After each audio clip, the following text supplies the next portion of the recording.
Coming to you live on location, this is the Between the Benches podcast, where we will discuss anything and everything hockey related. Let's drop the puck and get the action underway.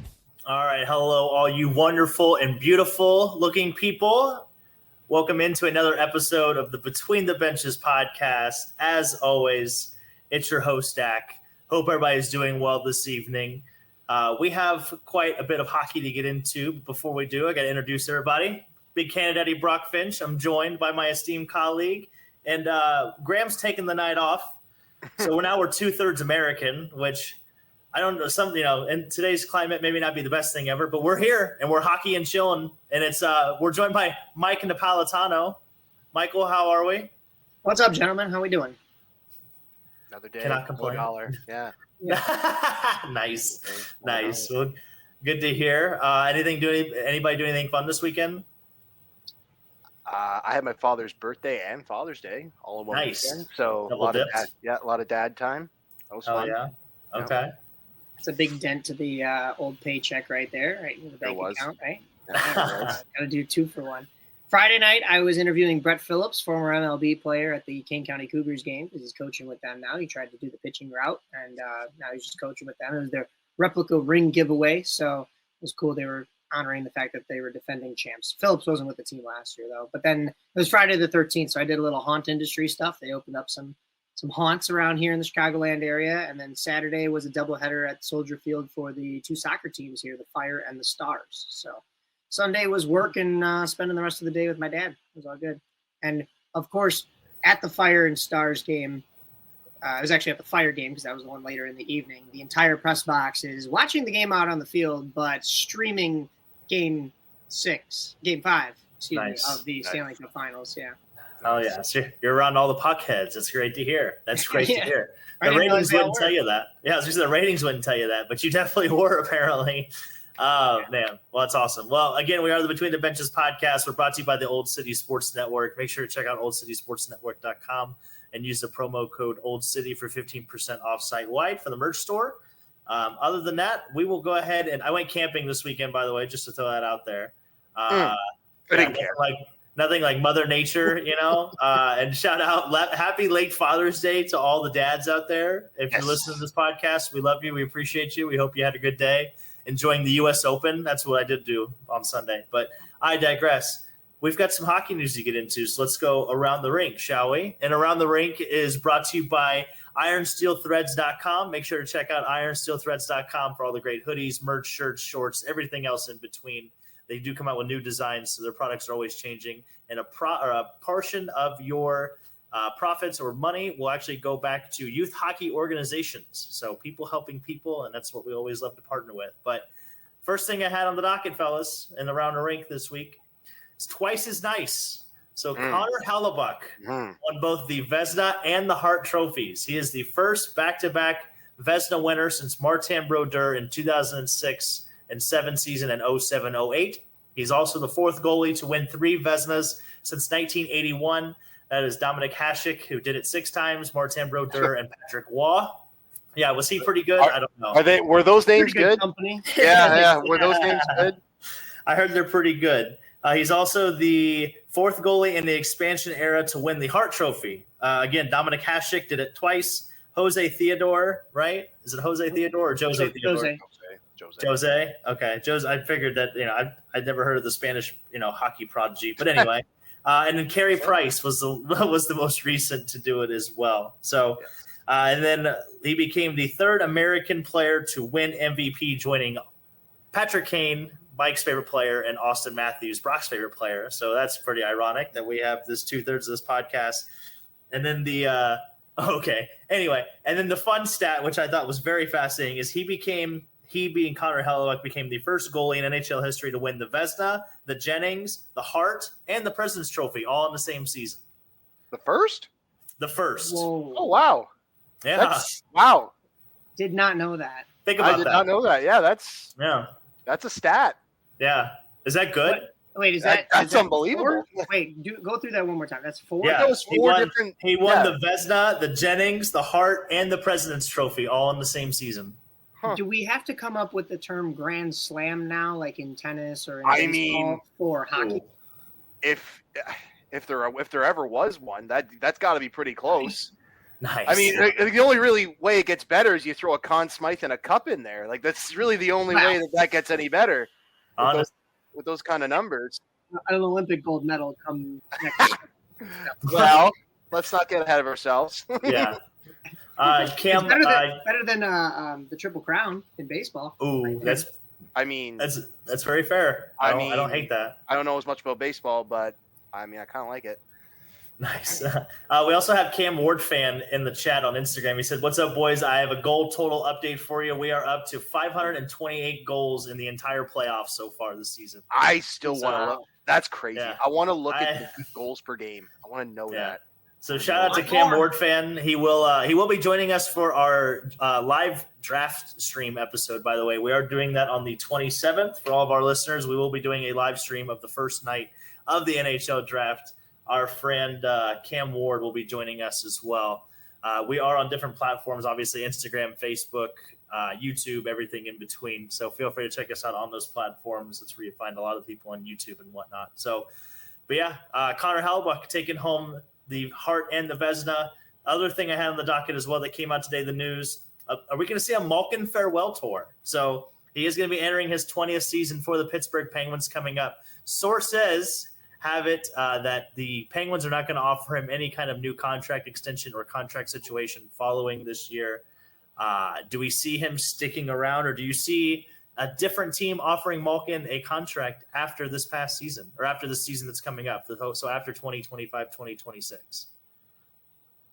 You know, when we had Joe Brand on the Rise before you joined us, Dalton, we did get a chance to ask him about Sidney Crosby and Evgeny Malkin finishing their careers quite possibly with the Pittsburgh Penguins, because here in Chicago, where Joe Brand is originally from, he has, just like the rest of us, have seen so many of our great players not finish as Blackhawks, right? And it's kind of it puts a little salt in the wound, right? Like when you're not retiring as Patrick Kane, the sole Blackhawk, or Jonathan Toews is now trying to make a comeback. So will he be on a different team and not in that Hawks head sweater? So when it comes to Evgeny Malkin and Sidney Crosby, Joe Brand was pretty certain that both guys were going to be staying there. I know Crosby is locked up. Malkin was a little bit more of the question mark, but he sees no doubt that the organization will probably try to keep them around. But then you have to look at the player's perspective of this is the first 2 years in their entire career, but in however many years they've been with the Penguins since 07, 08, that they haven't made the playoffs 2 years in a row. So do those players want to go somewhere else and strive for one more cup? Do they have it in them? Can they be that like Marian Hossa piece or that veteran piece that gets another team to a cup and you secure one more? I don't know. I mean, you saw in 2015, not to once again related to the Blackhawks, but you had Kimmo Timonen come and get his first ever cup as a guy that, had just enough to give on the ice, but probably plenty to give in the locker room. And I think a guy like Malkin is way more talented right now than that. So he'll have ability on and off the ice to add to any competitive team.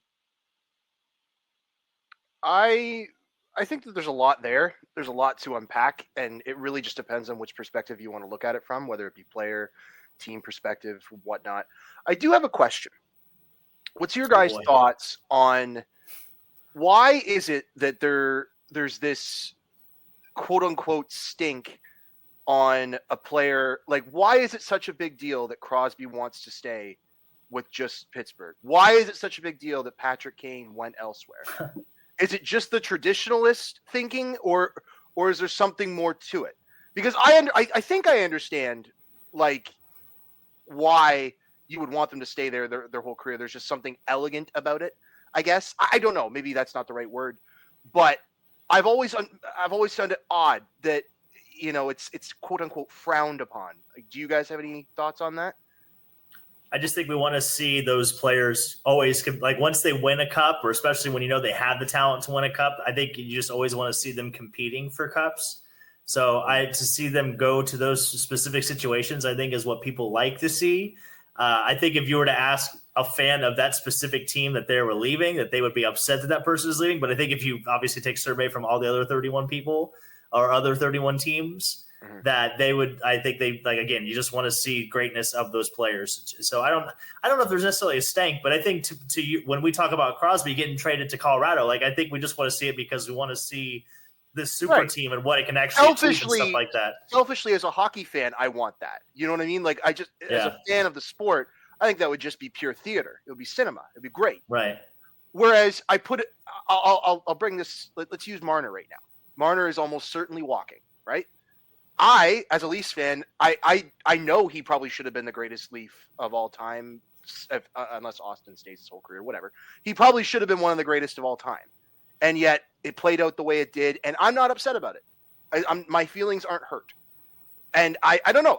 Like I said, so I guess I understand both sides of the coin. I'm trying to parse my feelings on, I'm standing on the fence, and I don't know how to feel one way or the other. Does that make sense? Yeah. I think it's a little bit different for like a Patrick Kane or a Sidney Crosby or an Evgeny Malkin because they've had that playoff success and they've won those cups. And it doesn't even just become the cups from the fan perspective. Being a Blackhawks fan my whole life here, growing up in Chicago, we've been spoiled and I don't want to say we took things for granted, but like you kind of, I mean, I was there, but don't get me wrong, I'm not a bandwagoner. I was going to Hawks games in 2006 and 7 before the lockout and even before that. So, as a kid, I wasn't, taking notes like I am today as a wee little guy when the jersey doesn't fit you. But I will say that, once that dynasty comes here and those players are household names and they stay here for 10 plus years, I mean, we're talking, how long has Marner been a Leaf? Is it 7?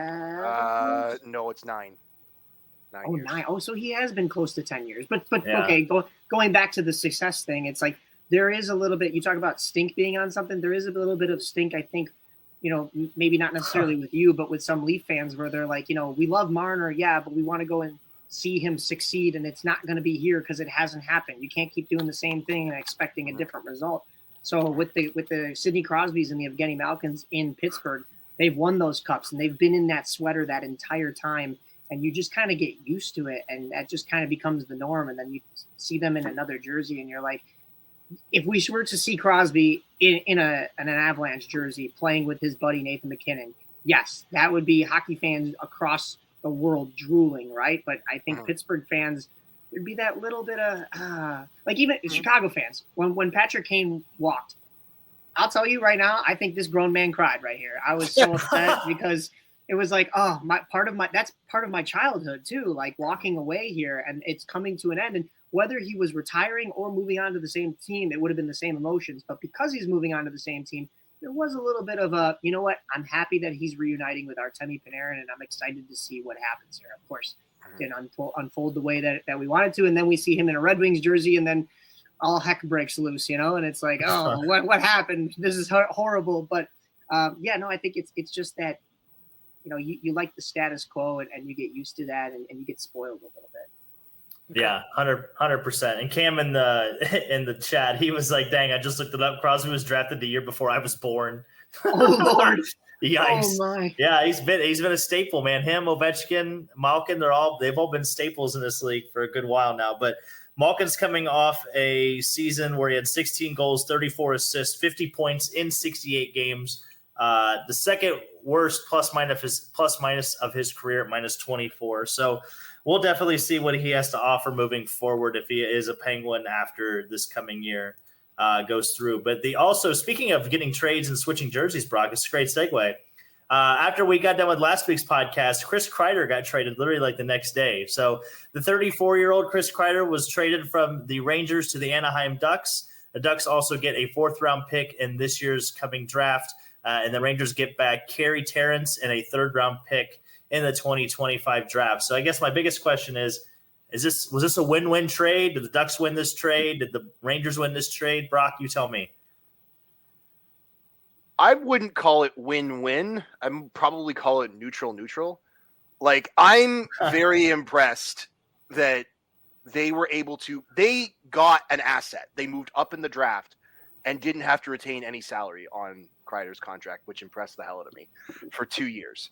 I think it's 2 years left. Pretty sure it's 2 years left. And that's why I think I'd say it's neutral, because I think the Ducks probably could have done better, but it's hard to argue when they're getting, the actual NHL player who I do believe was hurt and had a down year. I do believe he will bounce back. Ironically, Trouba, I believe, will also bounce back. So next year, the Ducks could be interesting. Joel Quenneville, we could talk about them more in the offseason. But I don't really think this is super crazy to me. The only thing that stood out to me is no salary retention. Interesting. I think that the Rangers are going to do something crazy between now and July 1. I think that they're setting themselves up to do something nuts. Now they've got a little more cap space. I think that they're going to do something crazy. What's crazy? What's crazy to you? Whether this is I know Mitch Marner. I know I said maybe. I mean, bro, if you're any of the 31 other teams that aren't named the Toronto Maple Leafs, you should be throwing money at him, because if it's money he wants, it's money he'll get. If he wants money, he'll end up in Chicago. Here's $15 million, man. Like, if he wants money, that's where he'll go. But if he wants to win, we'll see. But I digress. Like, I hate doing this, and I know it seems like a bit of a cop-out, but it's not my job to make that big swing. It's not my job to get creative as call your GM. shot, Brock. That's all I'm asking. I know. So if I was going to give you some example, I think there could be a trade that we're not expecting. Something that I'm not saying like Panarin, because I think he's got a full no move, but I think you could see something. Zibanejad? Some sort of bit, yes. Something to that effect. Yes. All right. I like this. Yeah. Mike, what was your first reaction? I'm on the same boat as Brock. I wasn't super surprised. There were people that were like, Kreider the Ducks, and I was like, I had heard rumblings of this, and like it didn't pique my interest then, and it's not really piquing my interest now. I mean, does he have something to give to that Ducks team? Yes. I mean, you look at the Rangers shipping out him and Trouba now over there. So, like, I mean, sure. But, like, I'm more concerned and more intrigued kind of where Brock is at of what the Rangers do from here. Because are they still in a contending window? Like, they came out a couple years ago with that letter that they're going to be rebuilding, and we saw the rebuild happen, and then we saw it collapse faster than it was supposed to. And was that just a couple of bad seasons in a row, or really just one bad season in a row, because they made the Eastern Conference Finals last year? Yes. But I mean, do they bounce back? I just with all the moves that they've made right now, I don't see that happening. But like Brock said, if there's a big move that gets made in New York during this offseason, I think the pieces are still there. They just got to wake up. Yeah, 100%. Well, I think too, to Brock's point, you don't hire Mike Sullivan to come in for a rebuild. Right. No. I think that's the writing on the wall, is that they hired Mike Sullivan, who is a play now coach. He's not brought in to develop guys. He's not brought in to bring people along. He's brought in to win championships. Otherwise, he would have come to Chicago.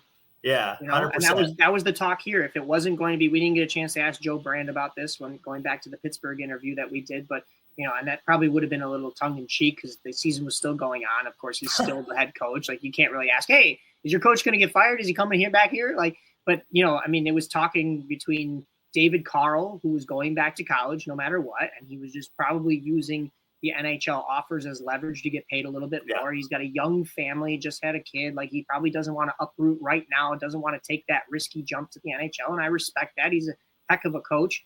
But then the next one on the docket for the Blackhawks, let's get Mike Sullivan. And it's like, he's not coming here because the Blackhawks are not out of this rebuild. So going to New York, that's got to be a different situation than it is here in Chicago, and they must be pushing for something. 100%. They do still have the pieces. Like, Shesterkin exists. Like, come on, guys. Like, one of the best goalies on the planet. Like, they still have the pieces. They just need to maybe shift some, puzzle pieces around to get the right Miller has been floated out there. He needs the contract, and he has been floated for trade, yes. Which, again, like, who knows? Like, I don't know what he fetches. I don't know what he's worth on his next deal. Like, he had a weird year. He had a great year 2 years ago. Then this year happened, and I was like, I don't know. I don't know. The Rangers are a big wild card for me. I think what they do the next 2-3 weeks is going to be interesting. Who's a bigger wild card in your opinion, the Rangers or the Bruins? Ooh. I will say Rangers because I think they're closer to winning.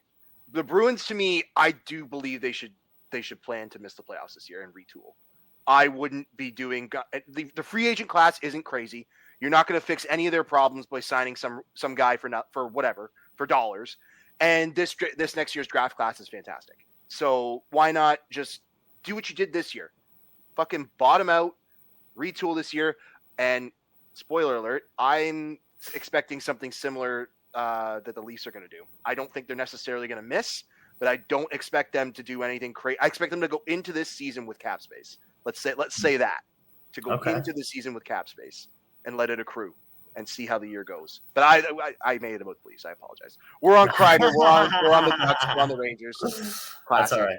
Classic. That's okay. I always make it about the Blackhawks. If the Leafs miss the playoffs, though, I mean, they're more. There's a world.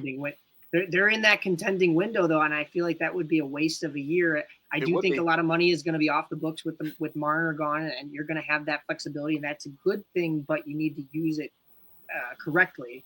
To answer your question about the Bruins versus the Rangers, I would say, yeah, the Rangers are more that wild card, only because I agree with Brock. I think the Bruins need to strive to actually miss the playoffs, and maybe not full-on rebuild, but they need to take a breath and decide which direction they want to go, because the expectation really with all of Boston sports in the last couple of decades has been be like, to relate it to baseball, like be like the St. Louis Cardinals, because the Bruins are that team in the NHL where the expectation is to make the playoffs every year. Who cares if we're getting to the Stanley Cup final? We want to compete every single year. We want to retool. And finally you get to this situation where the Bruins were bad this year, and then you trade away some of the only guys that were really making you good, but you're not going into a full-on rebuild before the end of the season and really into this off-season. I mean, I know we're still in the Stanley Cup final and all, but we haven't heard anything coming out of Boston. We heard this Kreider news. We haven't heard anything coming out of Boston. It's like, what direction are you going? And you need to pick a lane really, I think, before the draft, because otherwise you're going to be on this island of, not bad enough to get a high draft pick next year, but not good enough to even sneak into a wild card spot this upcoming season. And Bruins fans will not be happy about that. Yeah. Mediocrity. You don't want to be in mediocrity in professional. And I'm playing the smallest violin, Okay. Oh, yeah. Oh, for sure. Yeah. For sure. Get out. Man. There it is. Well, speaking of one of those guys that got traded away, that's a great segue. So the Panthers and Oilers, fellas, we got game 6. The Cup is in the building. Best words in sports. By the way, this is brought to you by decalsbyaaron.com. This segment, decalsbyaaron.com. Make sure to check them out. If you need a decal, let Aaron know, and let him know that your friends Between the Benches sent you over. But yeah, guys, let's see where we want to start here. Florida is looking to go back-to-back on home ice on Tuesday night. They did take Game 5 on the road. They also tied the all-time record for most road wins in a single postseason with 10. So, Brock, go ahead and take your victory lap for home ice doesn't matter, because it's told you. It is coming to fruition. So enjoy that. Just a couple different things. Just an observation. We'll get into. I'll start opening the group here a little bit, but like.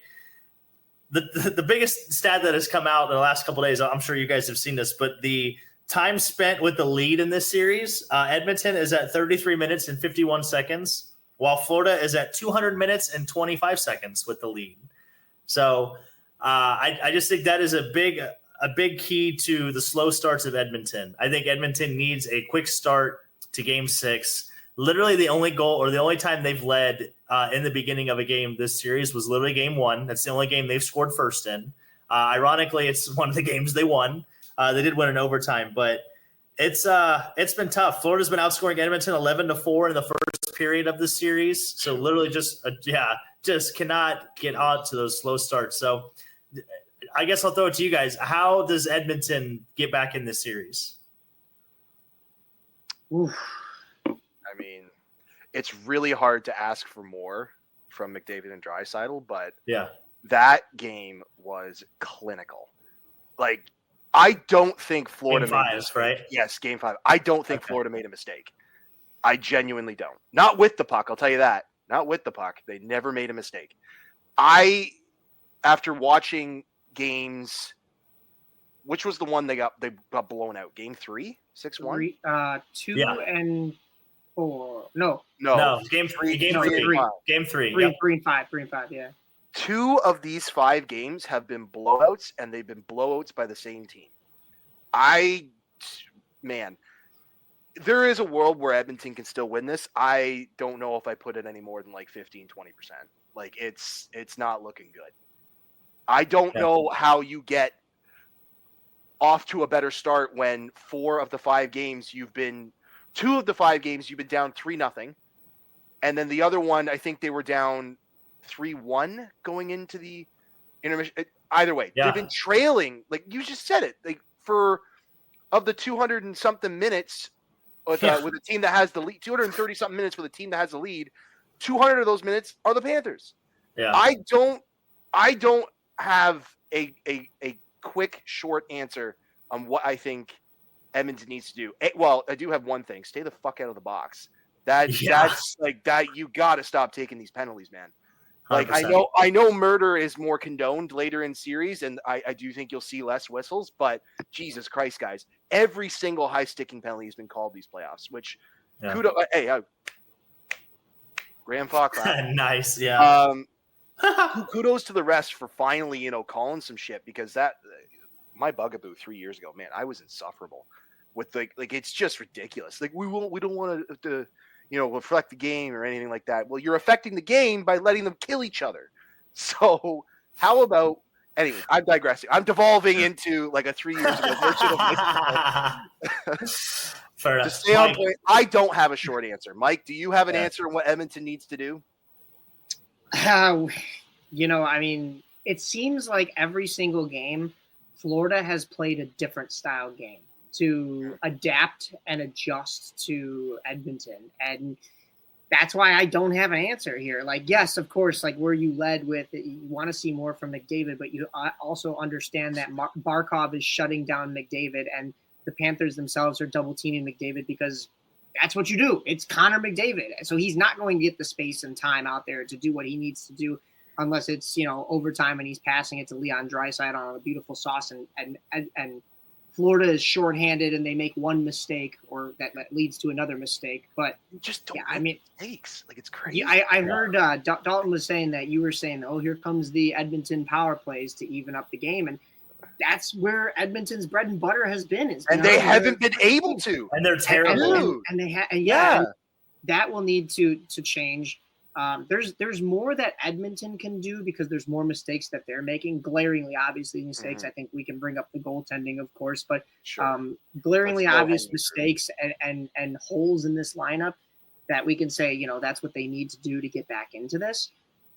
To have to win one again in Florida, they did it before when was that game in historic fashion. By the way, they came down 3-0. Yeah. So I mean.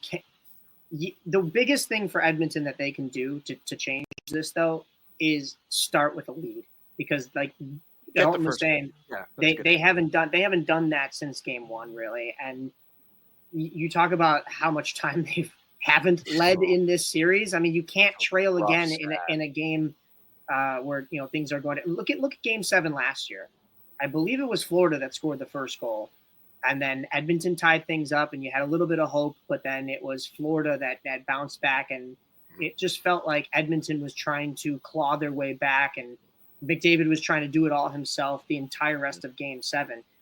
That's going to be Game 6 if you don't change something up, and it's going to spoil Panthers fans, which I know they had their years where nobody was filling the arena, and if you go back to the COVID year, all the jokes were all the arenas are closing, and it's nothing new that there's no people in the stands for Florida, but they've completely changed the culture there, and they're going to be spoiled with something that the Blackhawks didn't even get. Once again, me relating it back to the Blackhawks, with if they win Game 6, 2 Stanley Cup wins on home ice. Blackhawks only won on home ice in 2015 in recent years, but I mean that's impressive. Not only to go back to back, but to win both of them on home ice, and they have a chance to do that here. Can Edmonton take this series back to Canada? Because that's really their only hope here. And to go back to my original answer, I don't know. This really baffles me is I don't know what has to be different. One thing I do know, you have to not let Brad Marchand be shot out of a cannon on faceoff. God. Yeah. What is going on here? How are you not ready to go? Yeah, and he's been hotter than a fox in a forest fire, man. He has literally been the difference. I mean, you can argue Sam Bennett, but Brad Marchand has entered the chat for Conn Smythe. He has entered the chat. So he also joined Mario Lemieux as the only players to have scored 5+ goals in multiple Stanley Cup finals for 2 different teams. Wow. So think about that. That's a pretty gross stat. He also has the most goals in Stanley Cup finals history for a player over the age of 35 with 6. Go ahead. Man, fuck this guy. Like, Jesus fucking Christ. This guy. He is second all time in goals in a Stanley Cup final series, and he's trailing only Gretzky, Bossy, and Belivier. Belleville? I don't know. Belleville, there you go. They have 7 goals. They have 7 goals in a Stanley Cup final series, and he has 6. So if he gets one more, he's going to tie that record, which is crazy. Guy. Fun stat for you for the whole fuck this guy's crowd. 10 total goals he scored this postseason. 7 of them have given the Panthers the lead in the game. So he has literally been clutch. Yes. Like he's got ice in his veins. He's been the difference.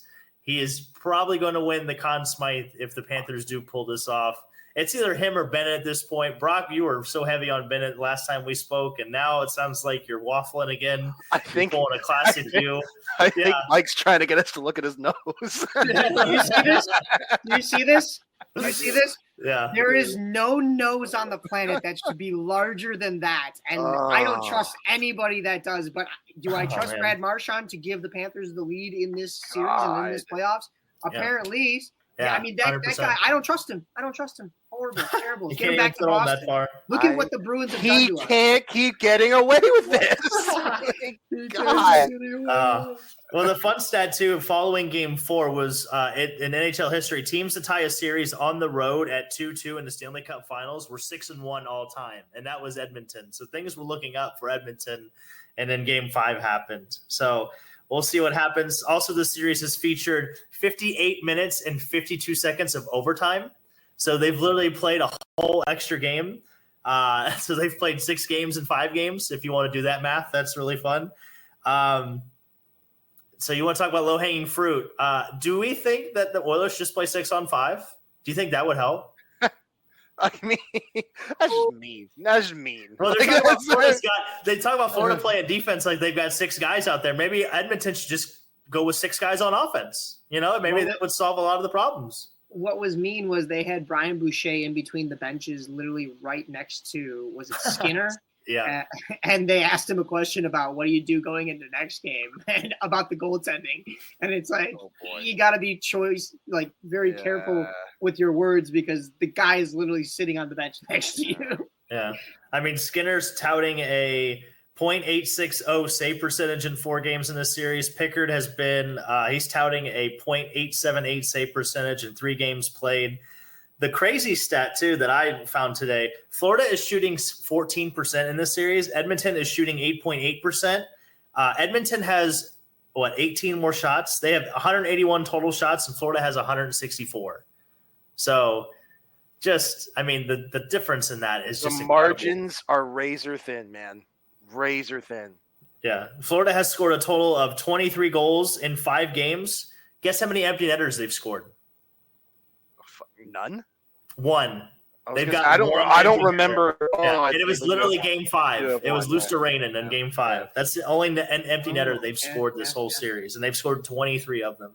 And then 4 out of the first 5 games, or excuse me, 4 out of the first 5 goals in Game 5 came to that glove side of Pickard, so they came from that left side of the ice. Just apparently the Panthers found a weakness and they exploited it. So we'll see what happens. Also, fun stat. We'll do a Can You Tell Me? See if you can answer this question for me. The Oilers are the second team in NHL history to have 2 goalies win 7 or more games in a single postseason. Can you name the other team that has that? Say that again. They're the second team to the second team in NHL history to have 2 goalies win 7 or more games in a single postseason. Can you name the other team? Ever? Like ever. No. Carolina was Cam Ward. Well, wait. Are you talking in a championship year? Just in general, just in a single postseason ever. Oh, so they didn't necessarily need to win. Okay.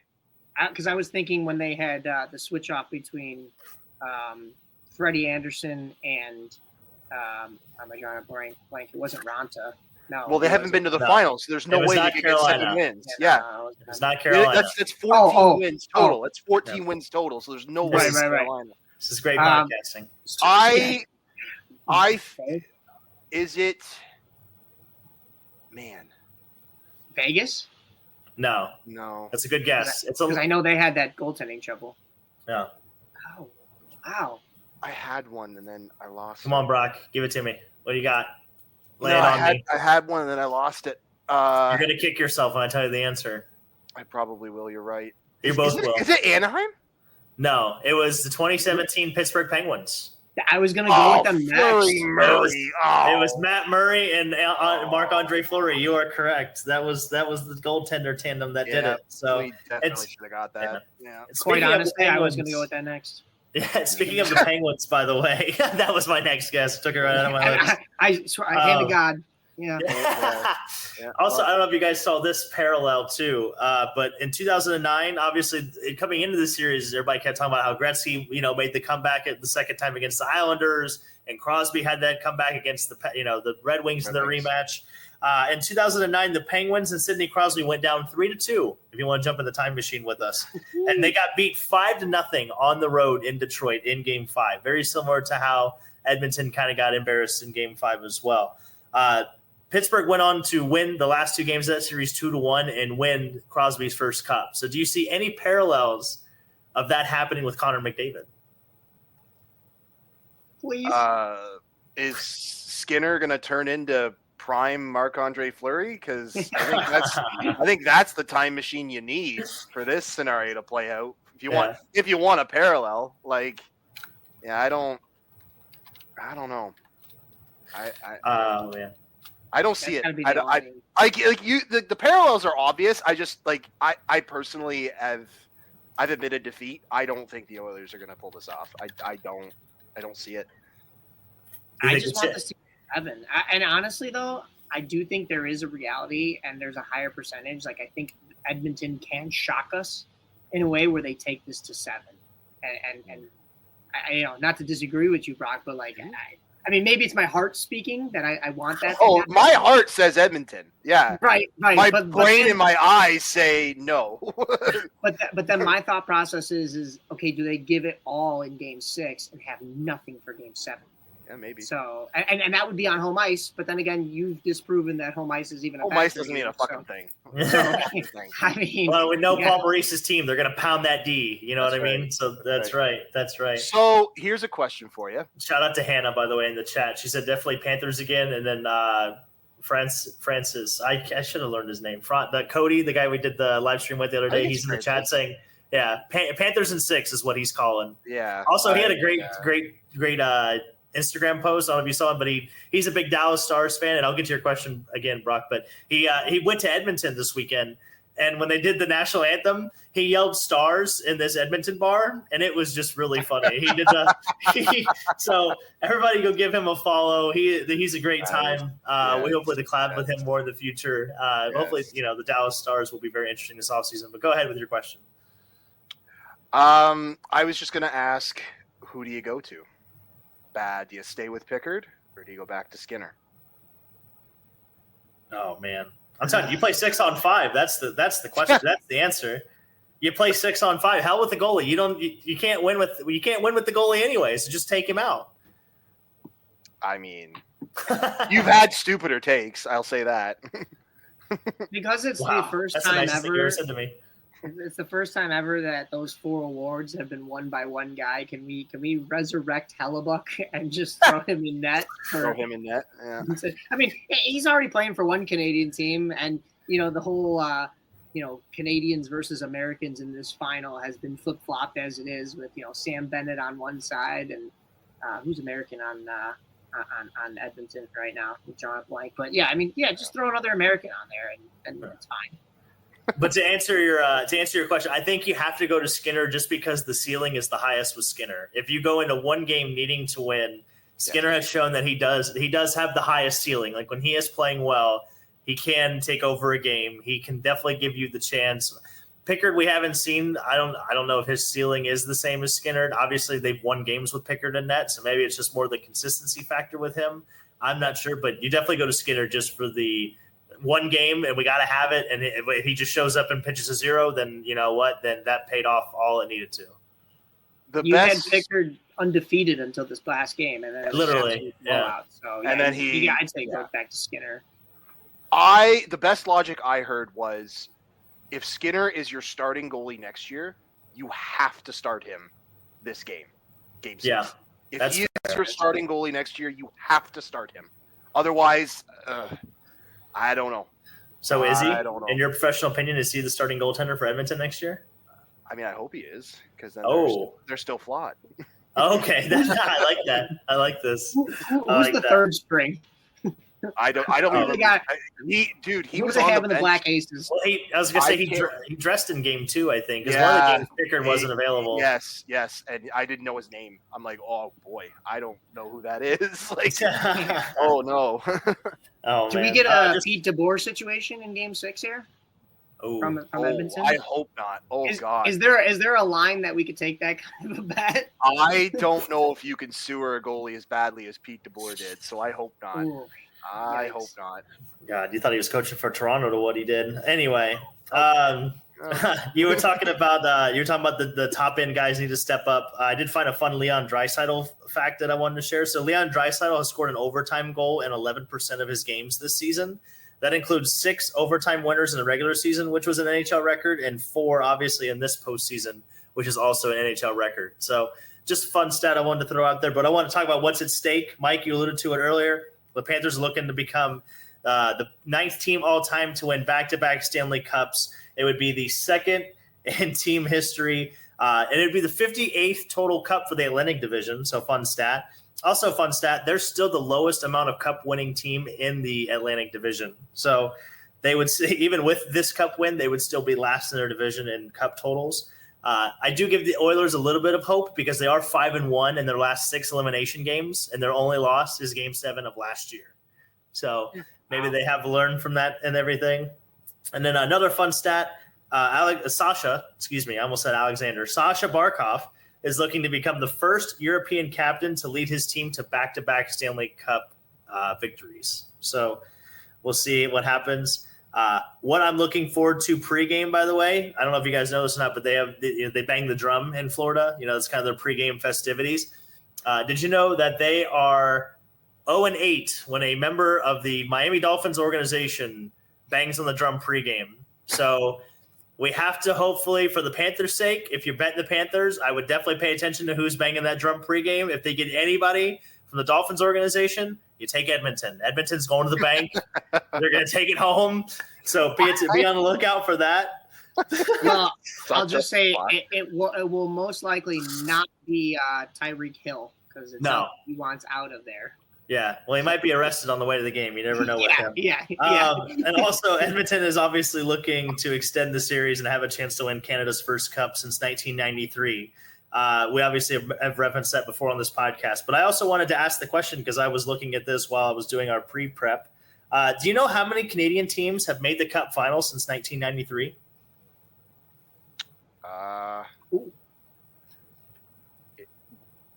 It's different team. Okay, so is it? Oh my God, is it only 2? No. So it's more than. Like I said, Calgary, Edmonton. That's all I can think of. Montreal against Tampa Bay in 2020. There you go. Okay. Okay. That's one that I thought somebody would stump. Cam Ward says 3. 3 is not correct. But it's got to be higher than that. Who else am I missing? Vancouver in 2011. Oh, 4. Yeah. For lack of the Senators haven't. Yeah, for lack of time the here. Jets have. No, the Jets. Yes, the Jets did. No. No. They lost to. No, they lost to either San Jose or the Predators. I'm gonna go with 5, just because I feel like I'm missing 1. Brock, I think it's 4.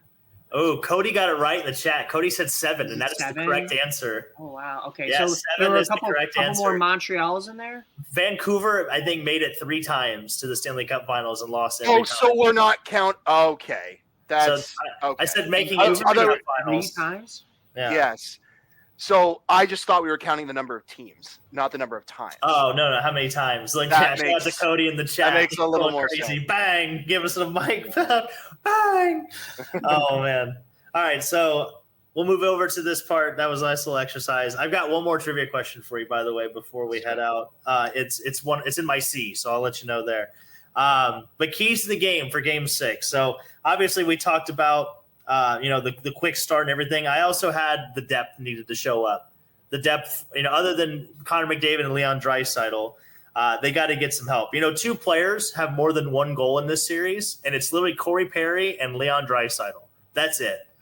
And McDavid's only got 1 goal. Victor Arvidsson, I don't know. I don't even know if he scored. I think he might have 1 goal. But like all these depth pieces have 0 goals. 0 or 1 goal. For the Oilers, you mean, right? Correct. Yeah. Okay, because I was going to say, I know Sam Bennett has $1 million for the Panthers. Yeah. Oh, yeah. Well, yeah. The power play has got to step up. They are 4 of 23 in this series, they being Edmonton, and they're 2 of 13 in their last 3 games. When you have 2 of the best players on the planet and they're on the power play, you need to be scoring more than at a 14% clip, I think is what that is. So we'll see what happens there. And then, Brock, you brought up a great point. The penalty kill needs to step up. They're at 67.1%, which would be the 3rd worst in history to win a Stanley Cup. Wow.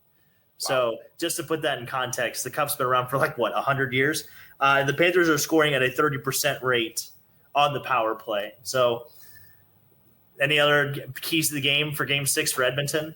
I think Mike hit the nail on the head in his spiel earlier. I think that first goal is the most important thing in this game. First goal, whether it's Florida or Edmonton, I think it's huge. Edmonton's got to play with the lead. I think they got to score first. I don't know if it completely deflates the balloon if the Panthers strike first, but it's definitely going to lose a lot of air if the Panthers score first. A lot of air. It's going to destroy the confidence of whoever they have in net, too, because then they're just scrambling for the rest of the game. That's a very good point. Mike, you got anything to add? The gentlemen in the chat are agreeing with you. Yes, 100%. That first goal is crucial. And then, it may come this way, but piggybacking off of what Dalton said, it's got to be the power play. This power play for Edmonton has to be better. So even in that case where you don't score the first goal of the game, once you get those opportunities, you have to capitalize because you have to somehow – even this game up, like Francis TV was saying in the chat, McDavid scoring when you're down 3-1 is not good enough. It has to come to either tie the game, like the Marchand goals. It has to either give Edmonton the lead or it has to tie the game. It has to keep them close or, hopefully just set the tone. And Edmonton is not doing that. I don't think Edmonton has to play. I've heard some people say they need to be more physical out there. Because we saw when they get more physical, I thought it was a terrible take. Somebody was like, they need to play more physical. But you saw the physicality that they had was because of frustration, and it was because they were already getting blown out by Florida. And that's Florida's game. Florida's the get under your skin. They can be physical. Edmonton, when they didn't respond to that in Game 4, and they just went in, didn't have any animosity after the whistles, get in, get out, they won the game. I mean, yes, it did go to overtime, but they climbed back from down 3-0. Yes, they choked away the lead, but then they got the lucky bounce in overtime, and it worked out for them. They have to really do that here in Game 6. 100%. And then obviously Skinner needs a reboot. So they're allowing almost 3.24 goals per game as a team, and they being the Oilers. Which would be one of the worst goals against. I think you got to go back to the early 90s to find a goals against by a Stanley Cup champion that's literally above 3. So definitely, they definitely have some bad trends working against them being the Oilers, that they're definitely going to have to recorrect. And then for keys to the game for Florida, I literally had 2 things. I literally had Bob Keefe being Bob, because he's been great, and he's literally been the Bob that you paid for, which is literally what you want. And then just to limit the power play opportunities for Edmonton. I feel like the only way Edmonton gets back into the series and gets any kind of confidence is if you put them on the power play and they can start humming. Yeah, I think that's literally the only 2. I think that's the biggest detriment that Florida can do is to put Edmonton on the power play and let them gain any kind of confidence. I can get behind that. Yeah. So, did you have any other keys for Florida? Anybody? Other than that, they've just been dominating this series. This series should be over because they shouldn't have blown that 3-0 lead if we really think about it. The fact that they're here is just insane. Let's see, Cody in the chat. Cats win back-to-back, and Maurice goes, "There's nothing else I can accomplish here," and leaves to go to Dallas. Nice, Cody, nice. That would make sense. Yeah, the same way that McDavid's going to end up in Toronto. Bingo. Yeah, bingo. Hannah wants to see Marchand lose. When Hannah, I really that. Hannah, yeah, I was gonna say Hannah, take a number. Like we're right there. Get in line. Fuck that guy. God. Oh man, yeah. You know what? I don't know. I think it's just fascinating, like how Boston. I mean, he obviously was dealing with injury, right? And like him recuperating and coming. It's just amazing, like how well he's playing at 37 years old too. Like how much, like, and he's not even like big. That's the thing. He's literally my height. He's like 5'10" or 5'7", right? 5'8". He's 5'8". Anyway, if he lays down and he sticks his nose in the air, he's tall. Right. Yeah, he's taller. Yeah. So fair enough. Well, we'll see what happens. Hopefully we get a game 7. I think a game 7 would just be fascinating to watch just from the storylines. I don't know if we'll get there, but we'll see. But we do have to get negative on this podcast. It's one of our favorite segments in that time of the episode. We're going to put some people in the bin. In the bin is brought to you by Warlord Beard Oil. Make sure to check out warlordbeardoil.com. Thanks for rubbing your face right now, Brock. I appreciate that.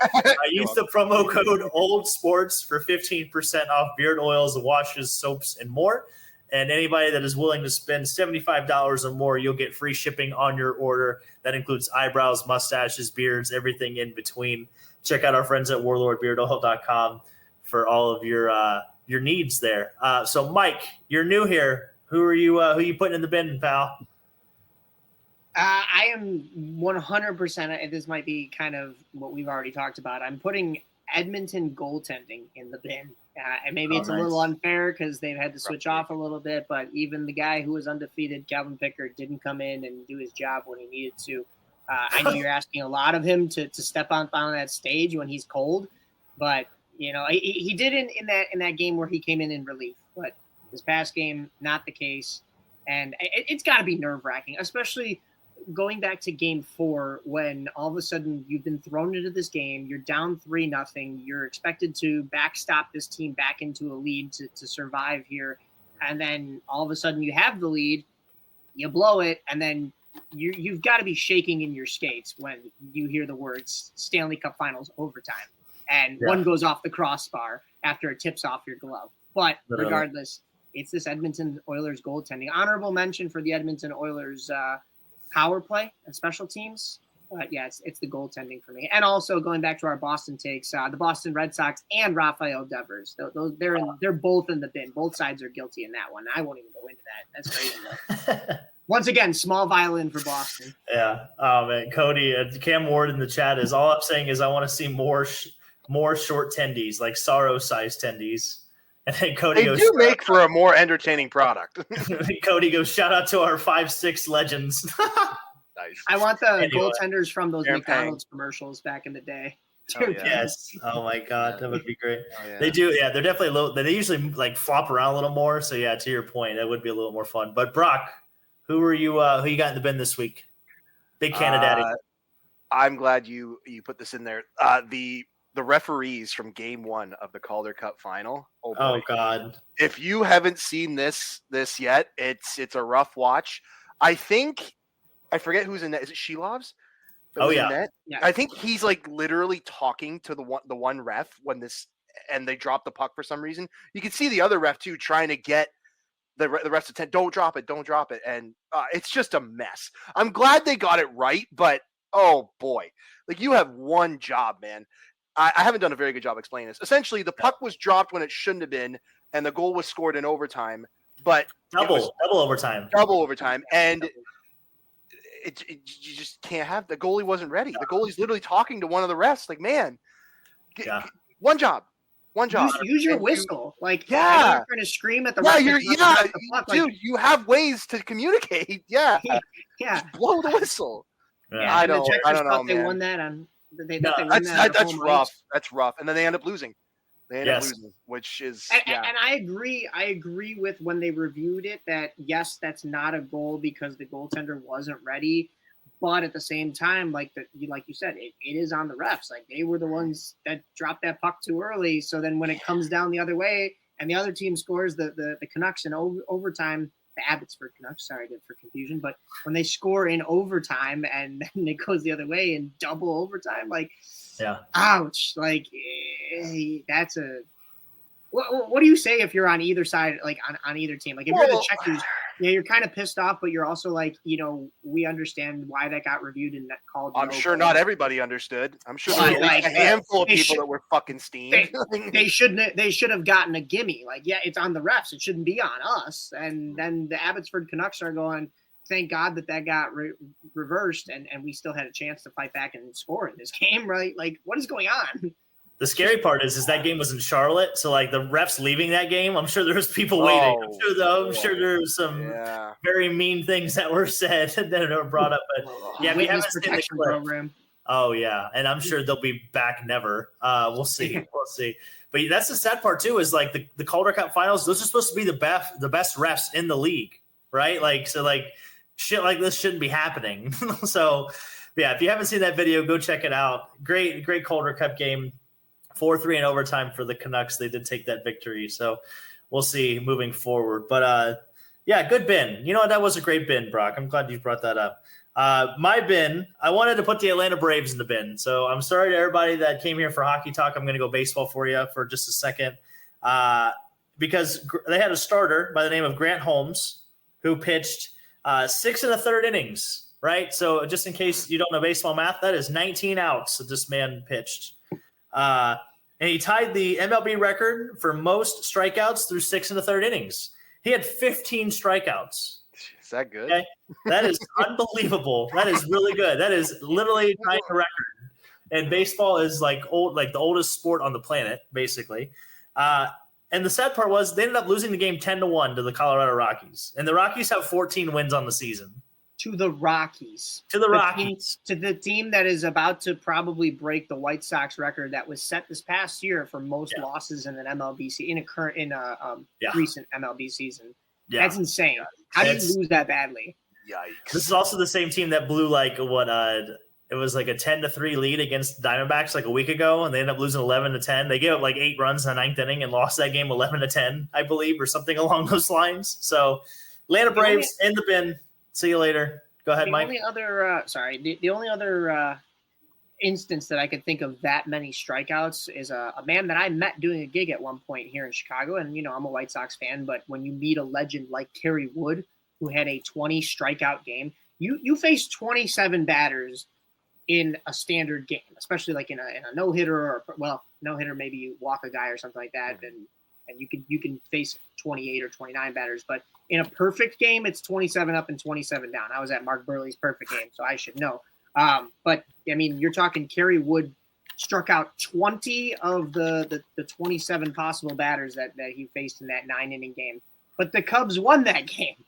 You're talking this guy had 19 strikeouts in almost 2 shorter innings, just over 2 shorter innings pitched. And they still lost to a team that is absolutely horrid. And then piggyback off of that, the Braves came out and announced they showed footage of they're going to be having the All-Star game. So they showed the hats that everybody's going to be wearing when they're down representing their teams in Atlanta. And I don't know if you've seen this, but the hats are basically just like Atlanta Braves hats with like different color schemes. So that's a miss too. Definitely in the bin all around. Yeah, just tough. So I don't know. I feel really bad for. I just feel really bad for Grant because like he had a career day and he still couldn't even celebrate it with a win. He goes to the clubhouse and he's like, "Wow, we just got our asses kicked. We just lost by 9 runs." And I pitched my heart out. I pitched the best game of my entire life. I helped. So. In the bin, sorry about it. That was brought to you by In the Bin is brought to you by warlordbeardoil.com, by the way. Make sure to check them out. Use that promo code OldSports for 15% off. And like I said, you spend $75, you're getting free shipping. So check out our friends at Warlord Beard Oil. And then so we've got negatives. Now we got to get positive. We got to go on the other side of things here. We're going to hand out the C. We appreciate everybody that's in the chat. Hannah, Cam, everybody else in between. Thanks for sticking around. Getting the C is brought to you by SeatGeek. Our friends over at SeatGeek, make sure to download the SeatGeek app and use the promo code Old City Sports Network for $20 off your first purchase. So Hannah said she's a Rockies fan, that you could put my team in the bin because they suck. Well, you can use promo code Old City Sports Network and go watch the Rockies. They're probably free if you use that promo code, honestly. Tickets can't be that expensive. So have a free ticket. Have a nice day at the ballpark on your friends here at Between the Benches. We hope you enjoy it. But anyway, Brock, we had Mike go first, so we'll let you go first this time. Who are you giving your C to? Oh, so gracious, so kind. I know. I'm going to give the I'm a C to giver. hockey fans. Because you sure are. The C to hockey fans because we got the 6 players for each country at the Olympics this coming year. Oh, yeah. I love this exercise, trying to build these rosters. So I'm sure we'll get into that more in the off season, try to speculate and all that fun stuff. But yeah, we as hockey fans get to see because I think that just seeing the starting of those lists and getting actual best on best again, where it's like actually, the countries that matter are there outside of one will remain nameless for now. But it's always a good time. I love the Olympics. I love best on best. I'm super excited. I'm super duper excited. Oh, yeah. Yeah. I'm excited to see USA win gold. That'd be really fun. I don't know. They left a certain someone off the 6 list. Certain Hart Trophy winner. Certain Vezina Trophy winner. Well, I thought you were going to go Tage Thompson. That's where I thought you were going with that. He should have been. He should have been on that list. You know who should have been on the list? Chris Kreider. I cannot believe Get out of here. Was not on that list. Ridiculous. Blasphemy. Yeah, He's not a Ranger anymore, so they're not taking him. Yeah. He's not wearing red, white, and blue. So. I mean, no, he should have been on. No, he was right. He was right pick. Good call. Good call. We were just taking Rangers last. Let's take 17 lefties, 1 righty. Yeah. Good roster building. Good roster. Cam Ward says all I'm going to say is poor France. They only have one guy. Can you name the one NHLer on France's Edward team? Belmar. No. Texier. Yeah, it is Texier. Good job. Damn. Damn. You see, good for you. You got one right. Good for you. All right. Good for you. Mike, who you got for me? Who are you giving your C to? There's a lot of things I could give the C to. I don't know if you guys have covered this. I don't want to give it to Brad Marchand, but I feel like I should. I hate it too. But no, I also want to give my C to. I'll smuggle one more in here. I want to give my C to. Is it Mama Stanley, the one that's out on the pavilion watching the? Yeah, she is dedicated, man. Like I love that lady. She's dressed up like the Stanley Cup. She's okay. I was like, who Ted Lasso? Talking about the female Ted Lasso that holds the Believe sign up. Yeah. What did they nickname her? Is it Mama Stanley? I forget. It's Mama Stanley. Yeah, it's Mama. I know who you're talking about. I know exactly who you're talking about. Yeah. Yeah. I also love the term smuggling my C. I think that's a great turn of phrase. I think you're onto something here. Because I don't want to just give it to Brad Marchand, we got to give it to somebody worth it, That just tickles me.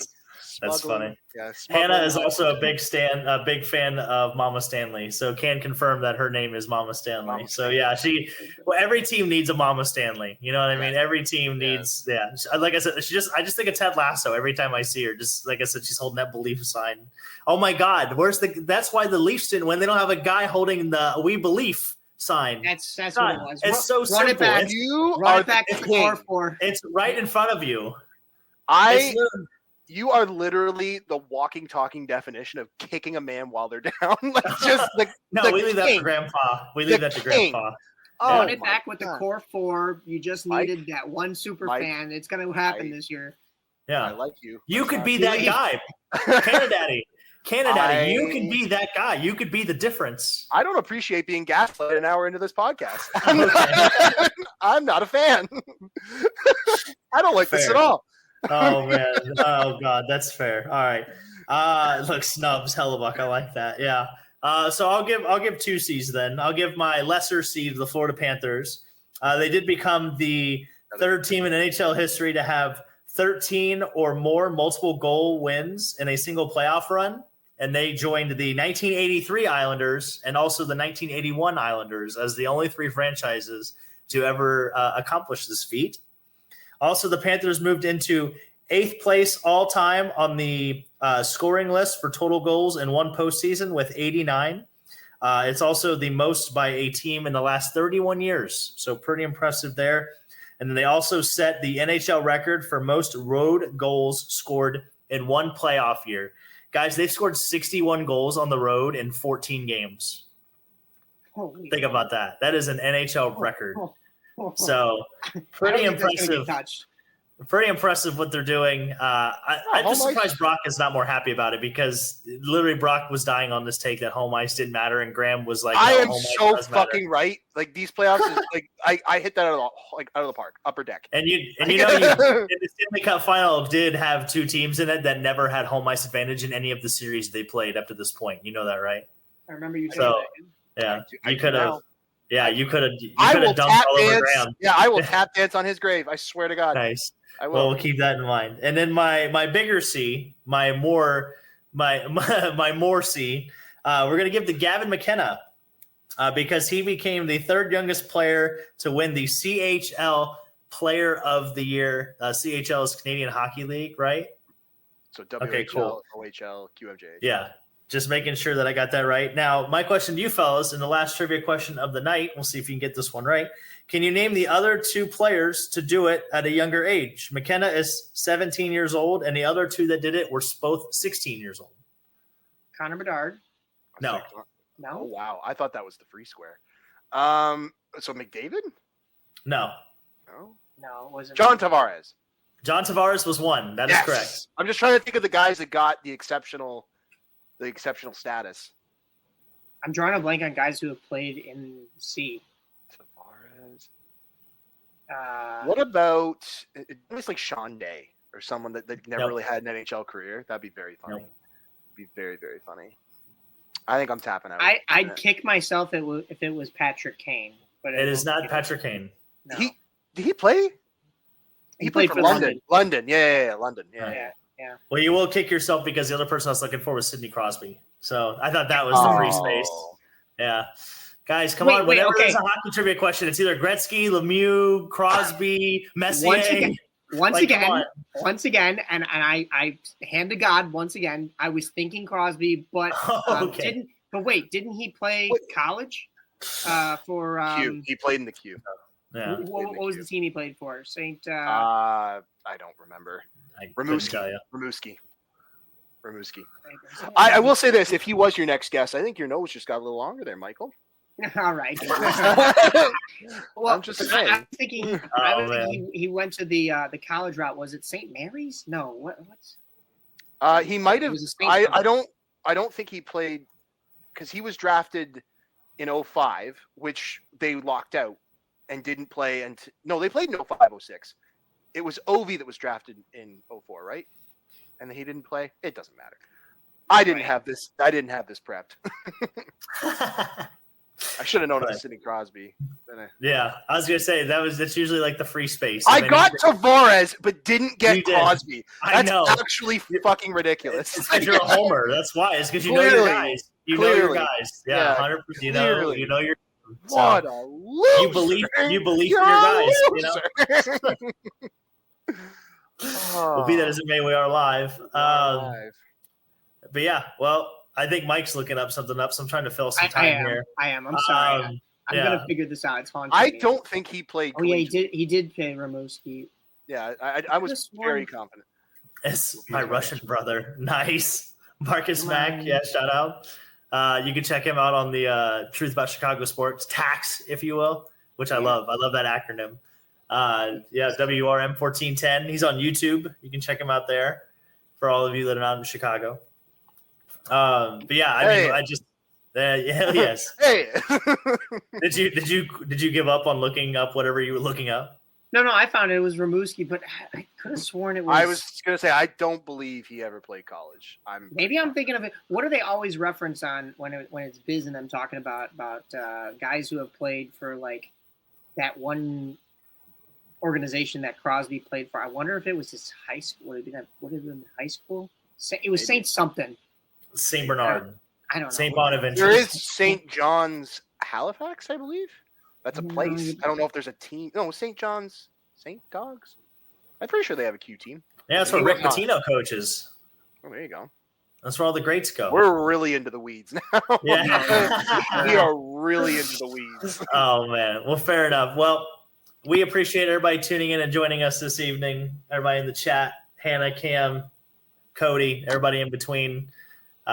Make sure to check us out for our live stream episode that's coming up on the 27th. We're going to be live streaming the first night of the NHL draft. We have a lot of great guests lined up, great guests, if I do not say so myself. A lot of people lined up for that. We hope that you can join us for that episode. It's going to be a lot of fun, a lot of good questions. And obviously it's draft night, so futures are going to be made and promises will be delivered, and Brock is still going to find something to be upset about. So we appreciate everybody joining us. From myself, Dak, Mike joining us. Thanks again. By the way, you are now the third time, right? So you are definitely the most what is it, the highest reoccurring guest on this podcast. Yes. So maybe I'll start a spreadsheet, so maybe that way if you ever get caught we can let you know. I'm taking home the cake. I'm winning best guest. Nice. Like my cousin before me, Tim Stapleton, has gone on Spittin' Chickens a million times. He married his brother, married into the family, so haven't met him, but nice guy, and he wins that award for Barstool. I'm winning this award here, guys. Hell yeah! We'll get you a T-shirt. This is most recurring guest appearances on Between the Benches. So yes, all right. Well, there it is. Well, from myself, Mike, Big Canadaddy, Brock Finch, we appreciate everybody for joining us. Make sure to tune in next week, and we shall see you then. And that concludes this week's episode of Between the Benches. Make sure to follow us on Instagram and check us out on YouTube. Also hit the like and subscribe button and look out for the next episode. Until next week, you Harley Riders. Doc, what a fitting ending! This is incredible!